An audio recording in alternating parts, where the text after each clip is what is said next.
it is not every day that I get to make a video on something I am so super excited about. Today is that day.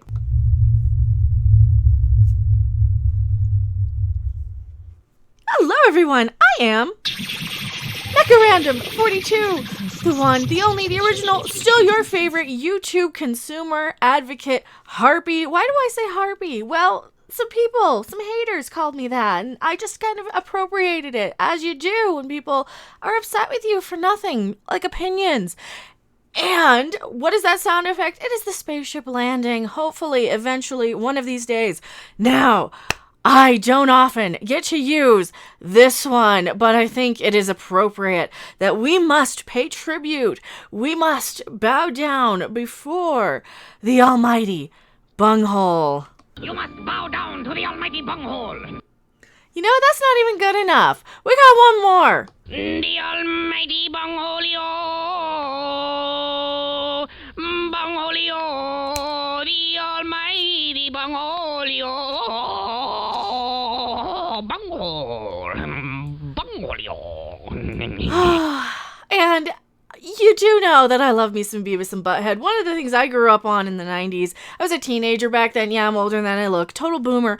Here we go. Beavis and Butthead is returning with 2 new seasons and some spinoffs at Comedy Central. Well, here's the thing with Beavis and Butthead. The last season they did on MTV when they came back making fun of the Jersey Shore chicks, Snooki, Teen Moms, Twilight, all of that stuff was actually really, really good and still just as funny as the 90s stuff. You want to see my crank? Yeah, I don't show my white dragon to dudes. Yeah. Yeah, still the same humor. This is where I get a lot of it. This is where I get a lot of my crazy. This is where I get a lot of my looking at the outside world as an alien observer to your planet. This is kind of where it started for me, just seeing the world through kind of a different lens that everybody else does.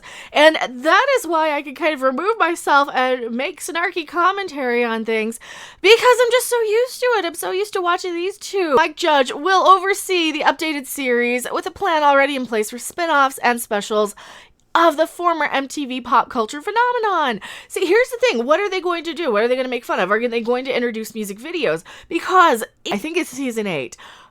They brought in clips of stuff like Teen Mom, Jersey Shore, all the crappy reality TV shows that were on MTV at that time, you know, to poke fun at the stupid.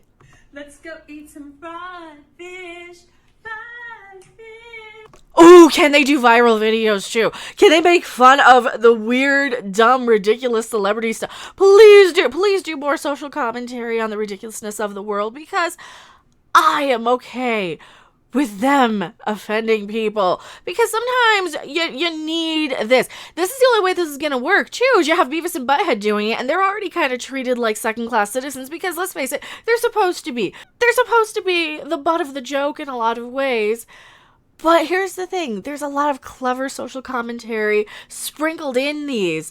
There's an episode, for example, I wish I would have gotten the clip of this handy before I started recording, where they go in and emulate what they saw on television as a response to the people who emulated what they saw in Beavis and Butthead, causing a few episodes to be, you know, banned for naughty stuff, right?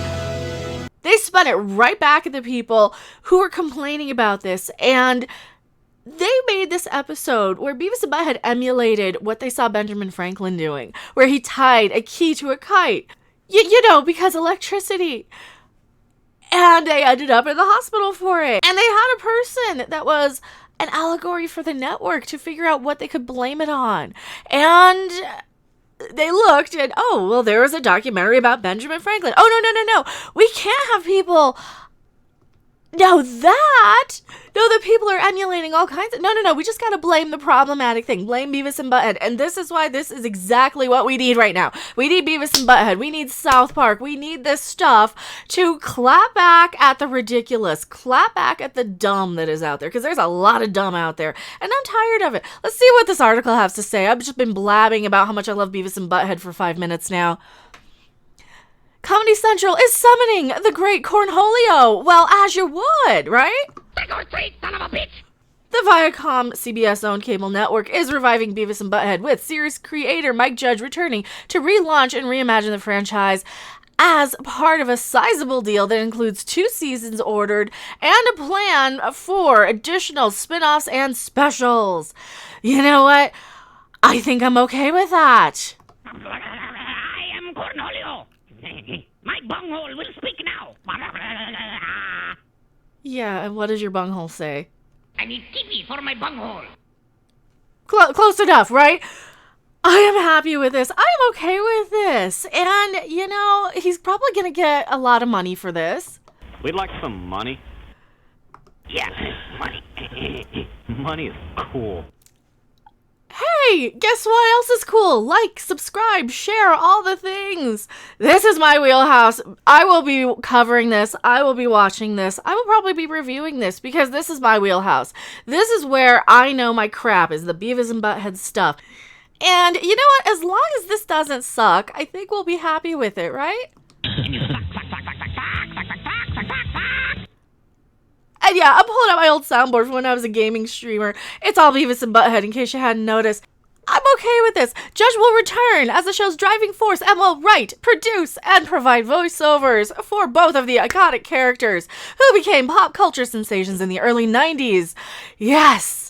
On Comedy Central's corporate sibling MTV. Yeah, now here's the one concern I have. Moving it from MTV to Comedy Central. But, that means that they're going to be a little bit looser with the standards and practices, because look at what South Park gets away with. Look at what we are dealing with in current culture. What could they even put on MTV? I don't even know what's on MTV anymore. This has been so long since I've even seen it. And of course, they explain that. In the new incarnation of Beavis and Butthead, it will enter a whole new Gen Z world with meta themes that are said to be relatable to both new fans who may be unfamiliar with the original series and old. Oh, you really don't have to know that much about Beavis and Butthead to be coming into this new, right? It's pretty simple. Let's burn something. That's Beavis and Butthead in a nutshell. Let's burn something. Don't do that, obviously. Just using it as a soundboard for comparison. We are thrilled to be working with Mike Judge and the great team at 3 Arts again. And we double down on adult animation and comedy, says Chris McCarthy, who oversees Viacom CBS Entertainment and youth group president. Beavis and Butthead were a defining voice of a generation. Mine! My generation! This is my time! For me, not you. Well, it's a little bit for you. Just a little bit. And that's cool too, as long as you're trying to keep the old fans happy. And this is what Cobra Kai did. Please do this with Beavis and Butthead. And we can't wait to watch as they navigate the treacherous waters of a world light years from their own. The new take on the Teenage Couch Potatoes comes less than 10 days after Comedy Central became the home of Jody, the adult animated series that's a spinoff of Daria, which, I'm gonna just say it, Daria Blue. I couldn't stand her. She was the proto SJW. She was that early in everybody's crap, the Vice, Killjoy, I have to ruin your good time because I know better because I'm a snotty. No, couldn't deal with her. Just couldn't deal with Daria. She's a Beavis and Butthead originally launched as part of MTV's Liquid Television in 92, which I watched. That was Frog Baseball, which was one of their early episodes. Seems like the time is right to get stupid again, Judge quipped of Beavis and Butthead's return. You know what? You're not wrong. We need you now more than ever, Mike Judge. You're the person who predicted the future with Idiocracy. You're the person who is smart enough to actually be able to say something without getting themselves banned for it, and I love that about you. The deal with Judge marks a homecoming for the prolific comedy creator who launched his career with the series before going on to write and direct features Office Space and Idiocracy, as well as the Fox series King of the Hill and HBO's live-action Emmy-winning comedy Silicon Valley. I have not seen that one yet. Beavis and Butthead Pact is in addition to his rich overall deal with Warner Media-backed HBO, where he has been based for years. Under that deal, Judge is already working on 2 series. Quality Land and Limited Entry A5. All right. For its part, Comedy Central continues to ramp up its animated offerings with Beavis and Butthead joining Daria as well as veteran South Park. The Cabler is also home to syndicated repeats of adult animated series including BoJack Horseman, Judge's King of the Hill, Seth MacFarlane's Cleveland Show, which is probably going to be canceled because people find that one problematic all of a sudden. It is worth noting that Judge and co-creator Greg Daniels had preliminary conversations with Fox for King of the Hill revival in 2017. This is McCarthy's second major programming acquisition for Comedy Central since he took over the network from former network president Kent Alterman, blah, blah, blah. And nobody cares about the rest of this because this is all corporate mumbo-jumbo. I am excited for this one. What do you guys think? Tell me what you guys think in the comment section below. I am MechaRandom42, and I'll see you guys on the next video, live stream, or wherever. Bye! Thanks for watching. If you liked it, make sure to hit that like button. And if you want to see more, don't forget to subscribe. See you in the next video. Bye!